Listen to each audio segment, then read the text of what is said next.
but certainly they could enter, and they do look quite primitive, reptilian, they're big. It's one of the theories I've put forward to suggest that the sort of animal that could come into Loch Ness.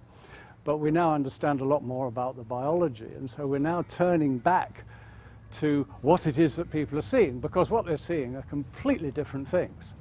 I mean, originally people were seeing multi-humped monsters like sea serpents, but then it all changed and people are now seeing long-necked but shorter-bodied things like plesiosaurs, those reptiles contemporary with the dinosaurs. So these are two stereotypes that you can buy on postcards even now, but they're conflicting. They coexist, but they're conflicting. They're quite different monsters. If you look at the recent pictures on the web, well, most of them are hoaxes actually, but you will see they're all little smudges, different things.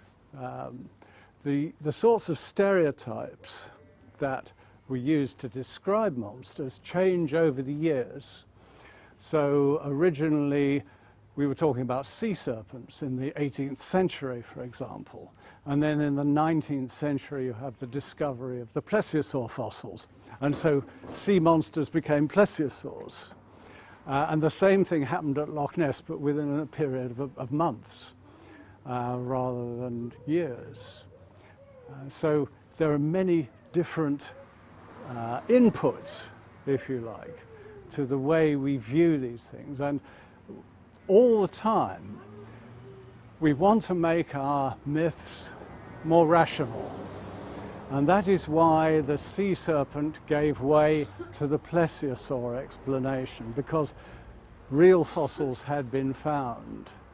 And of course, as we've found that there isn't enough food in Loch Ness to sustain a viable population of big predators, so we lean more towards the idea of things coming in from the sea, maybe temporarily.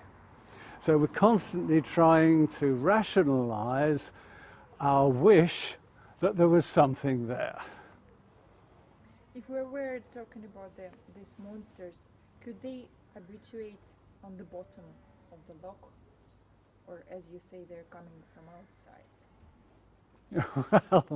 Well, it's a very big if.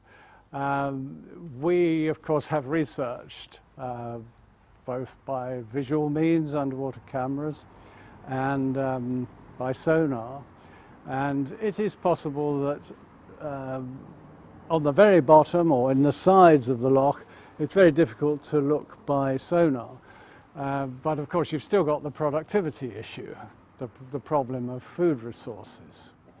That's still a problem if you were talking about something new. We've done a lot of netting as well for scientific purposes, and we've never caught anything unusual.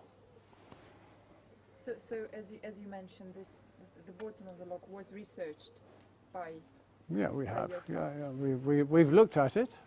It's impossible to say that we've got everything, but certainly if there was a population of very big things, I think that it would be fairly evident. And there's not much food down there. There are some Arctic char fish, salmonid fish down there, but not very many. And in terms of perception of the local population, what is their intake? It's polarized. If you, as a local person, who you would expect to be more familiar with the water and the illusions that the loch is capable of, and which might fool visitors, for example, if you've seen something yourself which you don't understand, or your father did, or somebody you trust, then you may believe, if you like, in something, although you'd be fairly quiet about it.